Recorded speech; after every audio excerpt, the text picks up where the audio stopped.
The only fun I have is doing things I know you're not allowed to do. So you need to sit there and go, all right, I'm being asked to do something fun. Who else can do this? And if the answer is everybody, stop.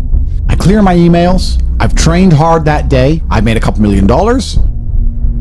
And that's why you've actually had a very bad start in life. You need, and this is very important, not only do you lack fire, you lack imagination. Because when you're poor, let me tell you something poor people do all the time. You imagine. My brother and I used to sit around and talk about what could be if only we managed to get it out. How it would feel to have this car. How it would feel to be in this place. How it would feel to be famous and internationally renowned. How it would feel to go to Saint-Tropez and live on a yacht. How it would feel to be able to fly on private planes. How it would feel to not have to worry about food anymore. My brother and I used to imagine for hours. We used to talk about it. We believed in this version of reality where we somehow made it. Not only do you lack motivation, you lack imagination. And that's why it's very important. You need to start believing you are the man, even if you're not yet. Before I was world champion, I knew I was going to be world champion. You have to believe these things. We had imagination and we had hunger and fire. You don't have those things. That's why you're fucked. Do you not understand? It doesn't matter how tired I get when I fight. I'm never actually tired because I am so desperate to hurt my opponent. I am more desperate to hurt him than I am tired. In all realms, forever. That is the hunger and motivation. That's why boxers start poor. That's why fighters are poor. There's a different mentality they're born with. They imagine being champion. They're prepared to do anything it takes. They have hunger and fire inside of them. There's no middle-class champions. None. So it's extremely important you develop your imagination as well as your fire. And I'm saying this to you because there's a whole bunch of you who don't realize how badly you've failed. You need to start imagining what actual freedom is. You need to start seeing beyond the confines of your comfort. You need to start developing the hunger it's going to take for you to elevate to the highest possible echelons and stop being enslaved by your comfort, because that's what you're enslaved by. It's extremely important. I've checked on all the people I love, all the people I care about. I've donated some money to charity. My children are fed. Their mothers are taken care of. Everything is in order. Everything is in its proper place. That is fun. If you say to me, Andrew, skip a portion of that organization and professionalism so that we can go and do something that everyone else can do, my answer will be no. That does not sound fun to me. And the fact that you think that's fun shows that you have a severe mental deficiency. Okay. Stay away from it. You're only going to find actual fun through purpose. And you're only going to find purpose through exceptionalism. So you need to become the best possible version of yourself in all realms. That's extremely important. The reason you are so unhappy is because you are trying to have fun. You're unhappy because you're trying to have fun instead of trying to become important. They are very different things, and you're never going to feel satisfied in your heart unless you become important. Please imagine, and I don't state this with arrogance, please imagine for a second you're the most Googled man on the planet. And you're a kickboxing world champion, and you have hundreds of millions of dollars, and you're built like a tank. Imagine how you feel when you look in the mirror. Nothing can match that, and nothing can beat that. Manifestation is real, but not because your mind manages to magically attract the things you want. I think it just reminds you of what you really want, and it allows you to find energy all the time. If you manifest yourself having a perfect physique, you're going to be a lot more motivated in the gym. It's not the thought that makes the physique, it's the gym that makes the physique. However, the manifestation makes you want to go to the gym. So I do believe that if you understood the power of your thoughts, you'd never think negatively ever again. But I think manifestation works in another way.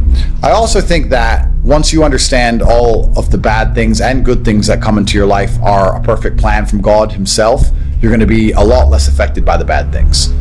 If something bad happens to you, it's part of God's plan. He knows what he's doing. In the end, you're going to be happy it happened. I often ask people, is there anything bad that's happened to you in the past at the time you were distraught about that you now wish didn't even happen? So if you understand you're always going to get there eventually, why be upset about it now, right? If you know in a year from now you'll be glad it happened, why be upset about it happening now? You have to be cerebral enough about things. I think that as a man, your happiness comes from feeling respected over feeling loved. And the reason perhaps you're happy now is because you have more respect for yourself because of the decisions you're making, and you have self-respect. Yeah. And I think that a lot of men, even if they have self-respect, if nobody else respects them, they're struggling. I have no interest in being happy. I wake up and say, how can I be proud of myself? What can I achieve that makes me proud of myself? How can I do things that make other people respect me and are proud of me? How do I have a day which I complete when I come home?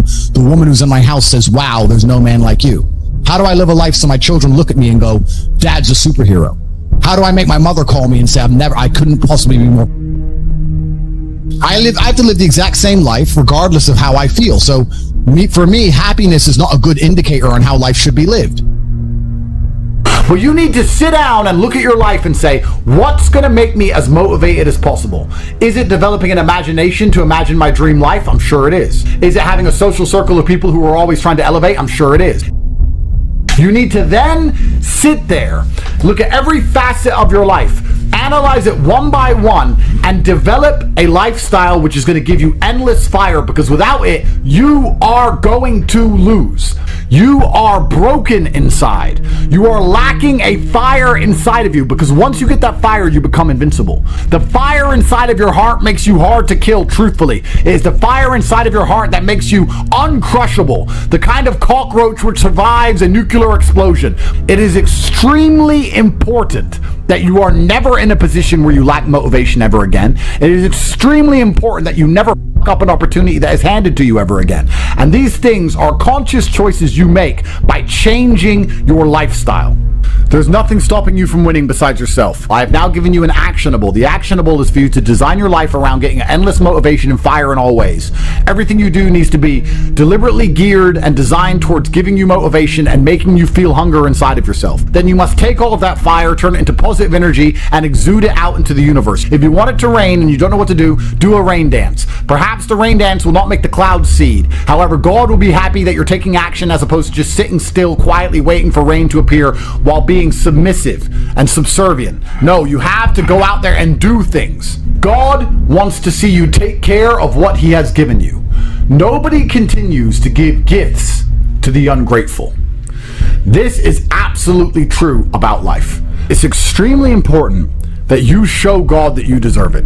Your discipline will shape your destiny, but it is extremely easy to be disciplined if all you've ever known is struggle. Guys, you as a man should be offended by the fact that my brother and I started miles below you and have surpassed you in every single human metric. That should bother you. But you should also sit there and go, why are they beating me? They started below me. They started the race way back there. And I was so lazy and so stupid, and I took life for granted, and I expected everything to be given to me, that these guys have managed to lap me and surpass me based purely on hunger and grit alone. They had no advantages. All they had was this innate desire to do anything it took.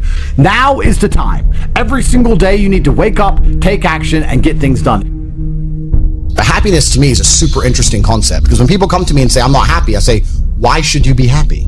They're like, what do you mean? It's like, who told you you should be happy all the time without working for it? Happiness is at the top of a mountain somewhere. You ain't been anywhere. You haven't even climbed it.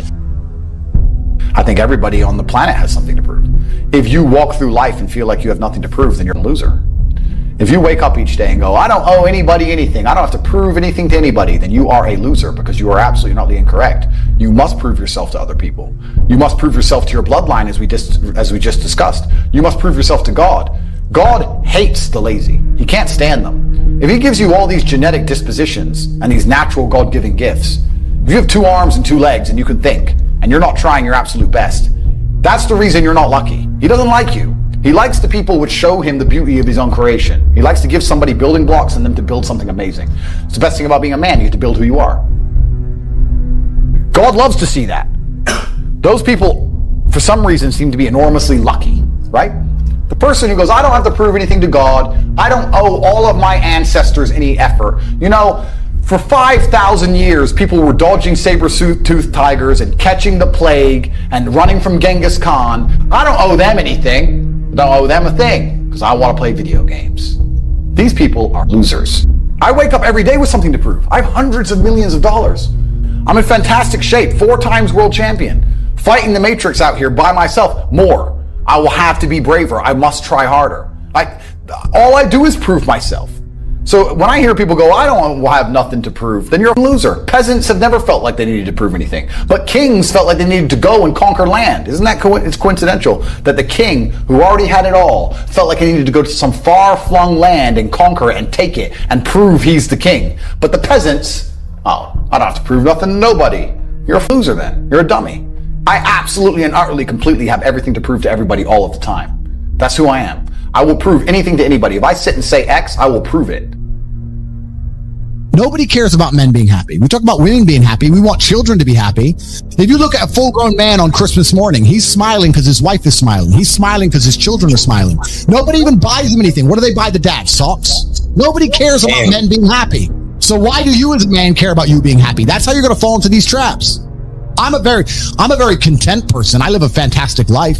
I'm not miserable or depressed. I'm not sad ever. But I don't wake up and go, I want to be happy today. No, sir. I wake up and say, okay, things must be done. And those things will be completed regardless of how I feel. Regardless of how I feel. You can lock me in a dungeon for an unknown amount of time in Romania, and I will still complete as many push-ups as I can possibly do in the dark by myself. What else am I going to do? Sit there and be sad? Happy or sad? The push-ups must be done. It's called duty. It's called honor. It's called pride. So I'm asking you why you don't have them. You could be a genuine force for good in the world. And you know what's funny? The funniest thing, the most ironic thing about all of this is that if you don't prioritize happiness and you prioritize feeling proud of yourself, you end up happy by extension. I don't want a woman to ever go through anything bad in her life. I think a man should go through it for her and protect her, because I think that's how she's her best self as a woman. But I think to be your best self as a man is the absolute opposite. And when someone emails me and says, this has happened to me, I'm like, good. No, what do you mean good? It's terrible. How else are you going to become important? How else are you going to find endless fire to get up and struggle in the face of the competition that's out here in the world? How else are you're going to do all that with a nice, cushy life?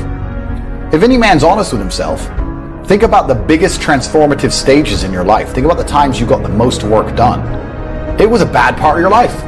You were heartbroken, or, you lost a house, or broke, or whatever. That's when you did shit. When everything was fine, the mortgage is paid, dinner's on time, it's kind of doop-de-doop-de-doo, little by little, do a little bit of work, do a little bit of relax. But the big events come from trauma. This is it. So it's a cheat code.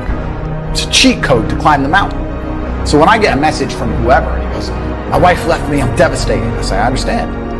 I completely understand how hard it can be to lose a woman that you've given your entire life to. If you never make a mark on the world, then you effectively never existed. And when you're gone, nobody will care. And that's very important, because you have a duty to your ancestors and you have a duty to God. So you must make a choice.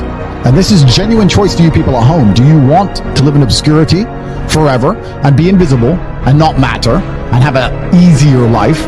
I would argue that it's not easier, because in your heart and in your soul, you're going to feel guilty knowing you could have been something you're not. Or do you want to try your absolute best and struggle and suffer every day of your life, paying the rent for all of the amazing things around you? We pay endless rent. We pay rent for our bodies. We pay rent for our relationships. We pay rent to keep our kids. We pay rent to keep our business. We pay rent to keep our freedom. Every single day is work to pay the rent. It's absolutely never ending, and you have to make that choice. So if you have a pen and paper in front of you, you need to decide. Do you want to be invisible with a lower rent bill, or do you want to be important and work hard and suffer to make sure that the rent is paid? It's a choice you must make, and it's binary, and you must be extremely dedicated towards the decision you finally make. You shouldn't wake up and say, how happy am I today? How does that affect how I act? That's not how I operate. I wake up and say, what must be done? What will allow me to be proud of myself? What will allow me to achieve? And those things will be done regardless of how I feel. And that's how the most successful people on earth all operate. The most successful people on earth don't only do things because they feel happy about doing them. I refuse to accept that there are people out there who cannot become happy, contented individuals. I refuse to accept we live in a world where God has created people who, no matter how hard they work and how good their life becomes, can't be happy. I don't accept that. I accept that the universe is a very giving place and that God loves all of us. And if you try your best and you work hard, you can become a better person. The beauty of life as a man is to be great. So you have to sit here and ask yourself, do you want to be a happy loser that's insignificant? Nobody knows you exist. Women don't respect you. Men don't respect you. Nobody cares if you live or die, but you get to smile all the time. Or do you want to be one of the most important people on the planet with a little bit of stress?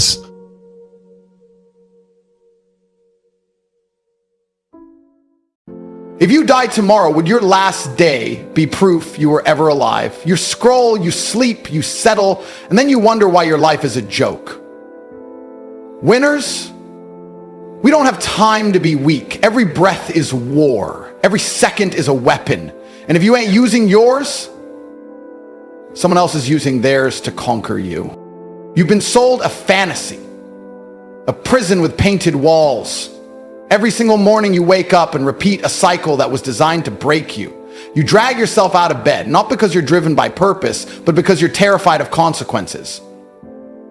You don't rise with fire in your soul, you rise out of fear.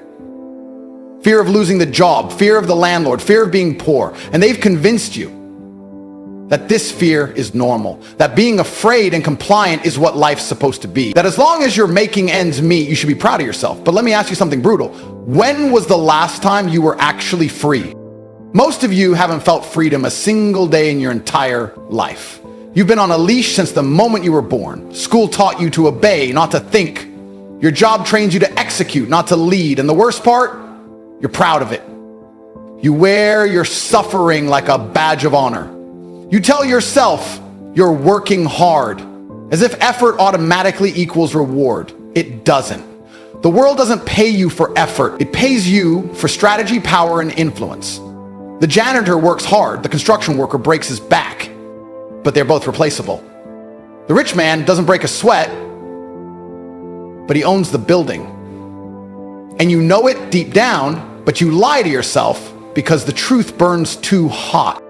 You've been tricked into thinking the path to success is through loyalty and patience. They told you if you keep your head down, save a little, obey your boss, and say yes enough times, you'll get your shot. You won't. That's not how power works. The people at the top didn't get there by playing nice. They got there by refusing to be average. They rejected comfort. They risked more than you're willing to even imagine. They didn't trade time for money. They traded ideas for freedom. And while you waste your best years clocking in and out like a robot, hoping for a vacation or a bonus, they're building legacies that print money in their sleep. You work 40 hours a week to make someone else rich. And what do you get? A rented apartment, car payments, and stress. You call that success? You call that life? That's not living. That's surviving. That's barely existing. You can't breathe, you can't think. You're too tired after work to chase your dreams, too broke to invest, too distracted to even realize how much time you're wasting. They designed it this way. The game is rigged, you're not even playing, you're just a piece on someone else's board. And they laugh because you willingly accept it. But here's the difference between me and everyone else giving you advice. I'm not here to coddle you. I'm not going to stroke your ego and tell you to manifest your dreams or journal your way to wealth. That's garbage. Real change demands action. It demands violence against your old self, a full-blown war against the weak version of you that's okay with being mediocre. You think I got rich by waiting, by hoping? I took what was mine. I built systems that didn't need me. I created value that multiplied. I escaped the hamster wheel because I realized no one was coming to save me, and no one's coming to save you either. Not your parents, not your boss, not the government, it's you. Always has been. And before you drown in self-pity, understand this, you have power. You were born with the same tools I had, a brain, time, energy. The difference is how you use them. I channel mine into dominance, discipline, and direction. You channel yours into entertainment, distractions, and excuses. But it's not too late. That's the beautiful part. You're not dead yet. You still have time. You still have fight left. That anger you feel when you hear this, good. That discomfort, that's your soul trying to wake up. Listen to it, use it, let it light a fire that never dies. Because if you don't, you'll blink and you'll be 50. Broke, tired, and full of regret. You'll look back and realize you wasted your prime chasing security when you could have built a kingdom. You'll remember moments like this, where the truth punched you in the face and you'll wish you acted, you'll wish you listened. So act now, before life passes you by, before your dreams rot. Before you settle for a life that doesn't even feel like yours. You were born to be a machine, a leader, a warrior, not a servant begging for weekends and holidays. Get up, rebuild, or be forgotten. I wasn't born rich. I didn't grow up in a mansion with staff waiting on me. I didn't wake up with money in the bank or businesses in my name. I came from the same world you're stuck in now. Stress, bills, pressure, scraping through the month like every step forward might be your last. I know exactly what it feels like to wake up with nothing and still have to act like everything's fine. I remember lying awake some nights staring at the ceiling. wondering if I was ever going to escape. Not just the poverty, not just the lack of money, but the mental cage they had built around me since birth. The one that whispered, just get a job, be grateful, stay safe. That whisper almost killed me. There was a point in my life where I genuinely believed I was going to fail. I was broke, angry, and surrounded by people who had accepted failure as their fate. I looked around and saw no one winning, no one chasing, no one hungry. Just men who had surrendered to comfort, clinging to their routines like life was some prison sentence they had to endure. And for a while, I almost became one of them. Almost, but there was a moment, a very specific moment, that snapped me awake. I was sitting in my cheap apartment, cold, alone, heating turned off because I couldn't afford it, scrolling through my phone like a zombie. I saw some guy on a yacht in Monaco, laughing with women, living like a king, and something inside me snapped, not out of jealousy, but rage. Pure rage, not at him, but at myself. Because deep down, I knew he wasn't better than me. He was just smarter, more ruthless, more focused. That was the night I stopped blaming the world and started becoming a weapon. You think motivation is enough? No, I was beyond motivated. I was possessed. Every second became a test. Every hour was war. I studied, I learned, I built, I failed, and I built again. I lost sleep, I lost friends, I lost comfort, but I never lost faith in myself. I told myself, I will never be poor again. I will never beg life for mercy. I will never watch another man live my dream while I make excuses. And that's exactly what happened. I went from sleeping in a freezing room to sleeping in 5-star hotels overlooking cities I used to only see on screens. And I didn't do it with luck. I did it with obsession. I did it with violence against my own weakness. I looked at the version of me that was scared, broke, and helpless, and I killed him. But don't get it twisted. The money wasn't the victory. The victory was freedom. Freedom to think. Freedom to breathe. Freedom to say no when the world demands yes. That's what wealth really is. It's not the watch, it's not the car, it's not the suit. It's the silence in your mind when you know no one owns you. That's what I fought. That's what I fight to keep. And that's what you need to realize. This isn't about status, it's about survival. This world isn't fair, it's designed to keep you compliant. And if you don't build your own reality, someone else will hand you theirs. And you'll live in it until the day you die. I've had men come up to me crying, saying they don't know what to do with their lives. You know what I tell them? Good.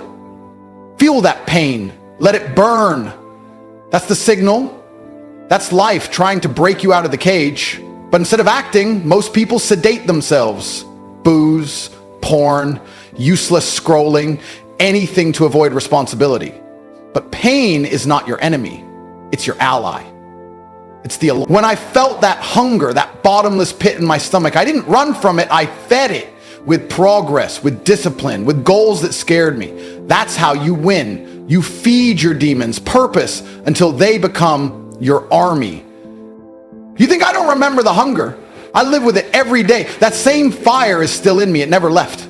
Because no matter how much money I make, I'll never forget what it felt like to be nothing. I use that memory like a blade. Every day, every second, I stay sharp because comfort is a slow death. And I refuse to die that way. You can have the house, the car, the girl, but if you lose that hunger, you're finished. You might look successful, but inside you're dead. This is your story too. The difference is you're still stuck in the middle of it, but you get to decide how it ends.